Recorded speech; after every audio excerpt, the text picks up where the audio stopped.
Bonjour, aujourd'hui notre archéocof va être dédié à l'Allemagne, à ses beaux jeux, à ses cubes en bois, à sa rigueur, mais des fois aussi à ses trucs barrés, faut dire ce qui est. Je vais vous présenter donc Capitol, un city builder, Gênes, Génois, Elfenland et, respirons fort, Fischefluppen Frikadellen. Donc des jeux qui décrivent un peu dans les années 2000, au début des années 2000, à la fin des années 90, que pouvaient être les jeux à l'allemande et les jeux en allemand. Parce que là, les règles, je me les suis tapées en allemand. Donc, j'espère que j'aurai un merci à la fin dans les commentaires.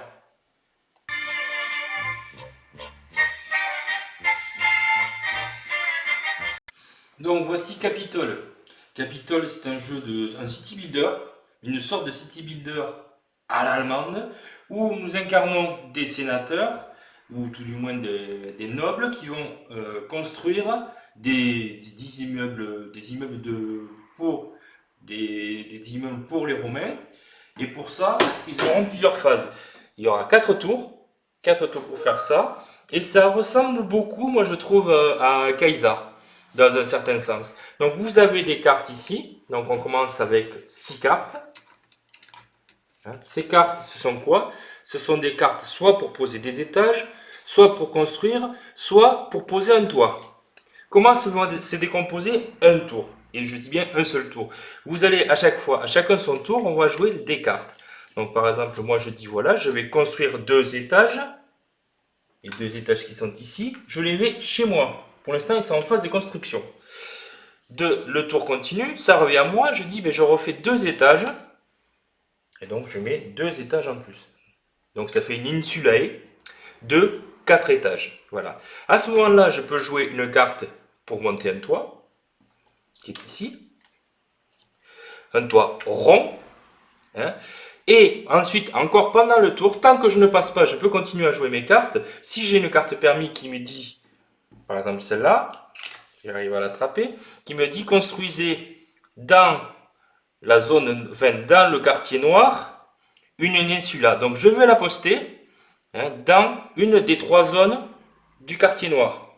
En sachant que du moment où je vais poser une insula avec un toit rond, dans ce quartier, dans cette zone noire, mais que dans celle-là, on ne pourra poser que des insulas avec un toit rond. Les adversaires ne pourront poser que des insulas avec un toit rond. Autre contrainte, si par exemple j'ai déjà cette insulae qui a été mise et je veux mettre une insulae ici, je ne pourrai pas par contre mettre un toit rond. C'est une autre zone. Je serai obligé, si je pourrais le mettre, mais une troisième, là ici dans la 3e zone, je ne pourrais pas mettre de toit rond, mais un toit donc triangulaire. Voilà ce qui se passe. Donc la contrainte sur le permis de construire, c'est première chose, on choisit la zone. Ensuite, deuxième chose, quand on pose les insulae, on doit faire attention à la forme du toit et où on se place. Ça, c'est la première phase. Ça, c'est la phase du tour. Ensuite, avec les cartes qui vous restent, on va faire une phase d'enchère pour aller acheter à la fin du tour les éléments qui sont ici, qui pourront ensuite vous permettre de scorer au niveau des zones. Donc, on en revient toujours à cet exemple. J'ai mon insulae qui est ici. On dit que j'ai réussi à choper un temple. Ça, c'est avec les cartes qui sont ici. C'est-à-dire, à un moment ou à un autre, vous allez être obligé de passer. Tout simplement parce qu'il vous faut des sous. Et vous allez le voir ici, regardez ici. Parce que votre carte, par exemple, de poste de toit, vaut aussi 5 monnaies. Donc, ces monnaies vont vous servir ensuite à la phase d'enchère pour aller chercher ces éléments et vous allez les installer dans les zones qui vous impactent le plus. Pourquoi ces zones? Donc, qu'est-ce qui va se passer avec ces éléments?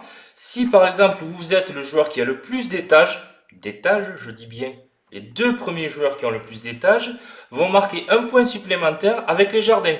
Donc il peut y en avoir plusieurs. Donc ça vous fait 2 points supplémentaires à chaque fin de tour, parce qu'à chaque fin de tour, il y a un décompte. Ensuite, qu'est-ce qui se passe avec le temple? le temple va vous permettre également de doubler les points que vous allez toucher sur cette zone.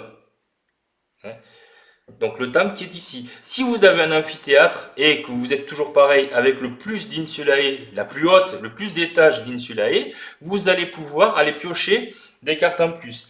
Des cartes comme ça, puisqu'à chaque fin de tour, vous allez piocher des cartes. Donc à chaque fois, des cartes toit, des cartes étages et des cartes permis qui sont ici. Et ensuite, vous allez pouvoir jouer. Donc plus vous avez de cartes, mieux c'est. Donc autre contrainte également, c'est quand vous avez investi par exemple un quartier, votre adversaire ne pourra construire que des insulae de la même hauteur et pas moins.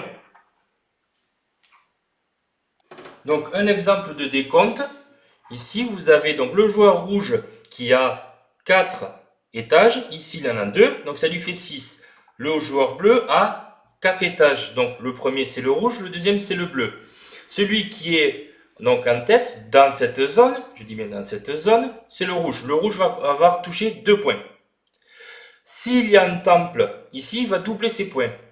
On va d'abord compter, donc ça fait 2 points, plus il y a donc une fontaine, donc ça fait 3 points. Multiplié par 2 parce qu'il y a le temple, ça fait 6 points. Donc voilà par exemple un décompte de tours à la fin d'un tour. De l'autre côté, le joueur bleu, lui, est en deuxième, il n'a qu'un point. Un point plus, eh bien lui, il a de la chance, il a aussi une petite fontaine à côté, ça lui fait 2 points x 2, 4 points. Voilà comment ça se passe. À chaque tour, on va embellir donc notre quartier, notre zone ici, toujours en ayant la contrainte quand même de toujours construire des insulae plus grandes. Au bout d'un moment, de toute façon, votre quartier sera plein. Ça va assez vite avec une fontaine et donc une autre maison, ça va assez vite. Donc c'est un mélange entre un Kaysar, clairement, donc City Builder à la romaine, avec donc les cartes de permis, les cartes de toit et les cartes d'étage. Et aussi, curieusement, un jeu qui est très sympa également, qui s'appelle Petit Peuple, qui est sorti il y a peut-être de Bombix, qui est sorti il y a 2 ans, et qui reprend un peu ce concept d'étage dans des zones. Bon, ça a été beaucoup plus travaillé, je l'avoue, mais c'est la base, curieusement. Voilà, très très bon jeu.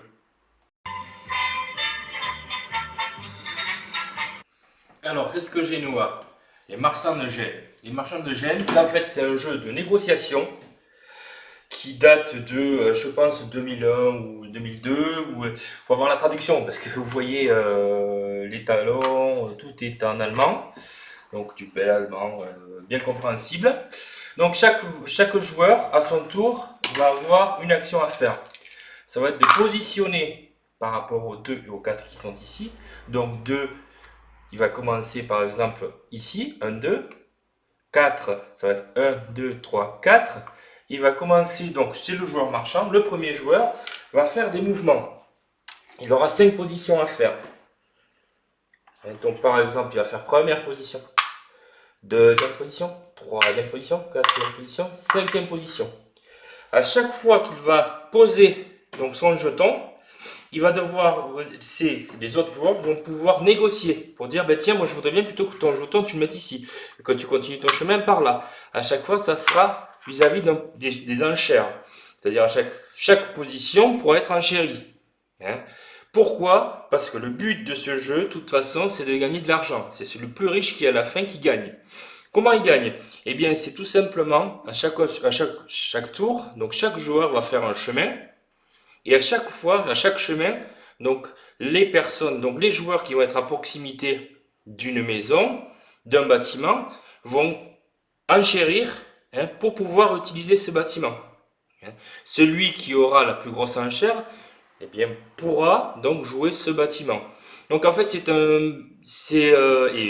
à chaque tour, donc tous les joueurs autour d'un joueur marchand, le joueur marchand c'est le joueur qui va faire son action, le mouvement, le chemin ici, chaque joueur pourra faire une action et il doit la faire, c'est conseillé. Pour ça, il va devoir enchérir tout le temps. Toujours, il va devoir enchérir. Des fois, si vraiment il ne peut pas faire d'action, ben, il n'en fait pas, tant pis, il garde son argent. Pourquoi il fait ça? Parce que dans chaque bâtiment, il y a des actions à faire. Vous êtes ici, vous allez chercher des bâtiments qui sont... Bon, alors la traduction, je vous la fais pas. Ici, vous pourrez aller prendre à chaque fois donc une marchandise d'une couleur à chaque fois. Donc par exemple là, ça se voit pas, mais là ça se verra mieux. Vous devez prendre une marchandise noire et une marchandise blanche. Par exemple, le joueur qui a enchéri et qui a remporté la proximité de ce bâtiment pourra faire ceci. Ensuite, le joueur qui sera ici pourra prendre un jeton qui est là-bas, qui lui permet d'échanger des marchandises lorsque c'est son tour. Pourquoi on va prendre toutes ces marchandises, hein? Les marchandises qui sont ici aussi.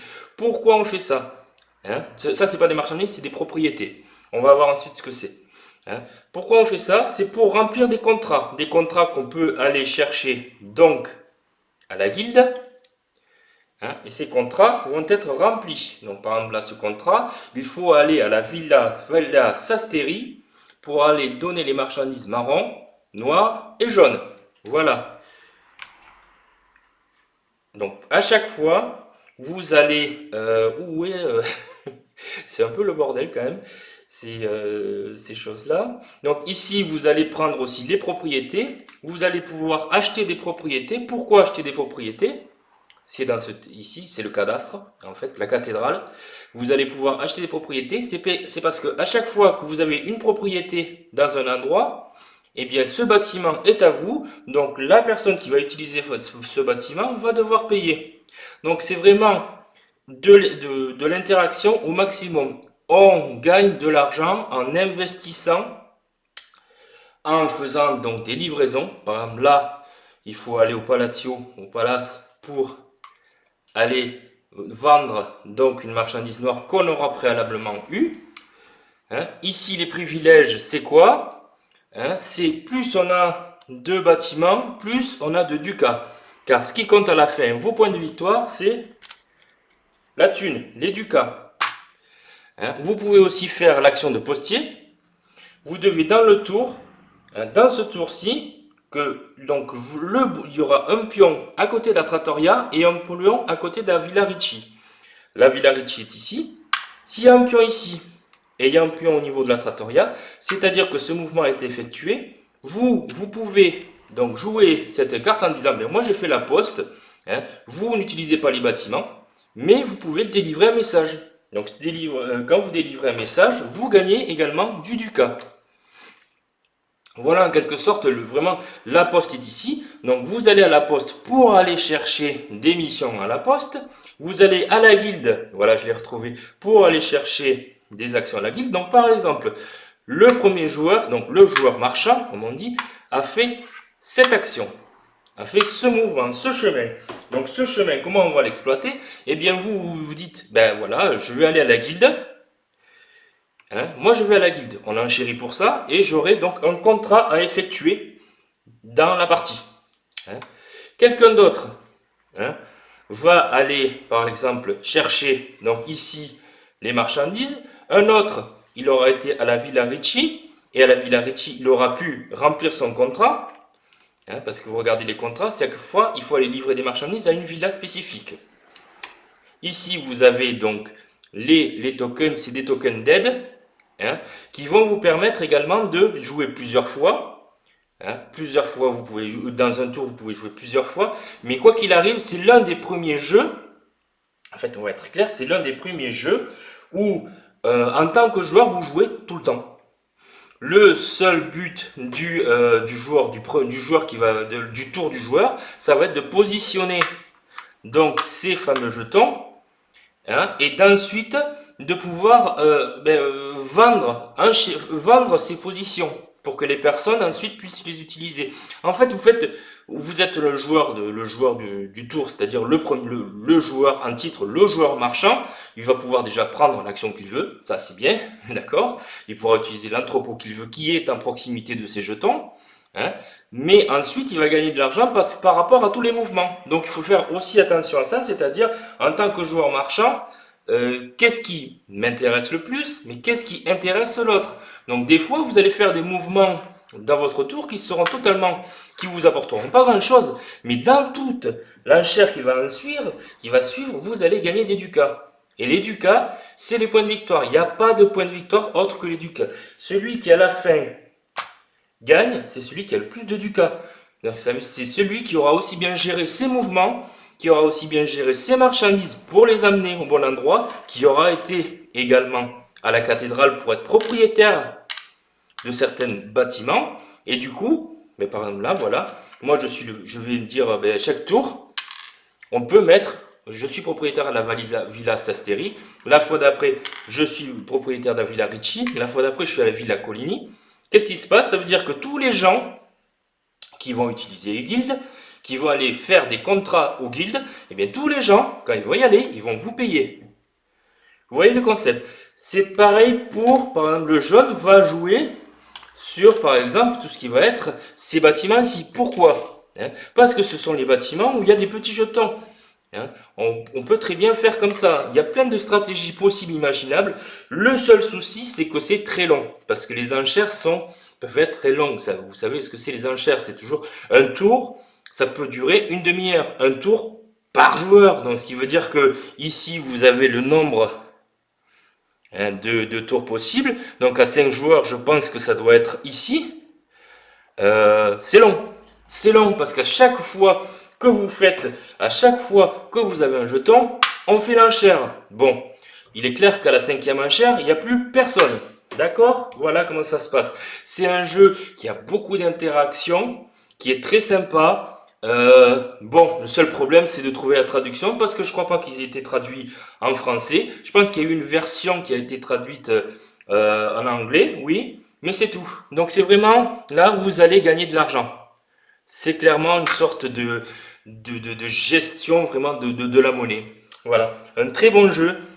On va dire à l'allemande, ce qui est drôle, c'est que oui, il y a des cubes en bois, mais c'est tout dans l'enchère, c'est tout dans le bagou. Et surtout, il faut être à plusieurs, il faut être à 4 minimum pour vraiment prendre le temps, pour vraiment voir la puissance de ce jeu.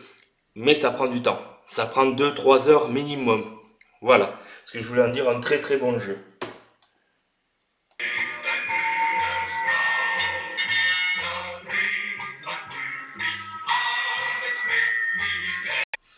Alors voici le fameux Fisch Fluppenfrikadellen, le Friedman Freeze. Au secours sur l'appellation.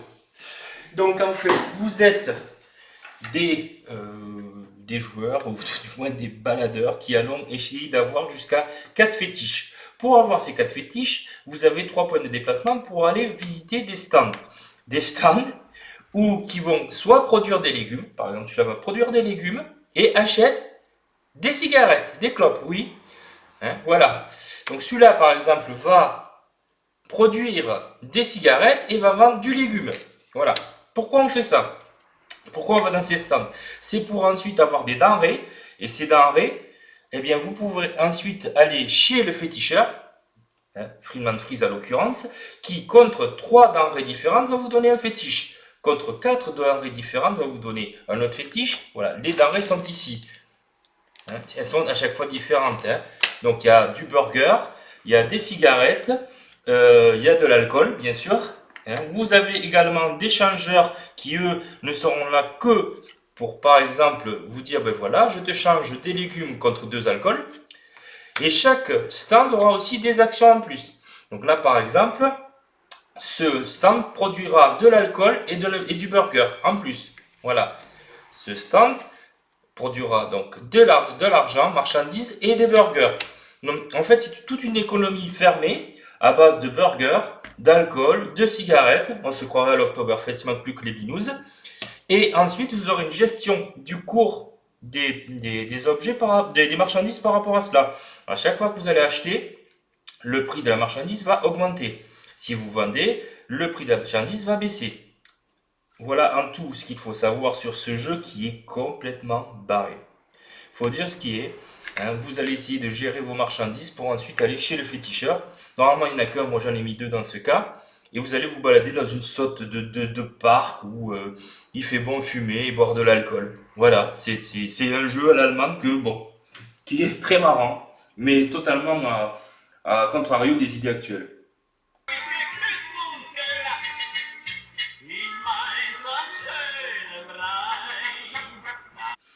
Enfin, dans le style jeu barré, sur la thématique, en fait la thématique elle est passée de l'autre côté du fleuve Oder-Neisse, ça c'est clair, il n'y a pas de problème. Je sais pas où elle est, en Pologne, en Russie, je sais pas.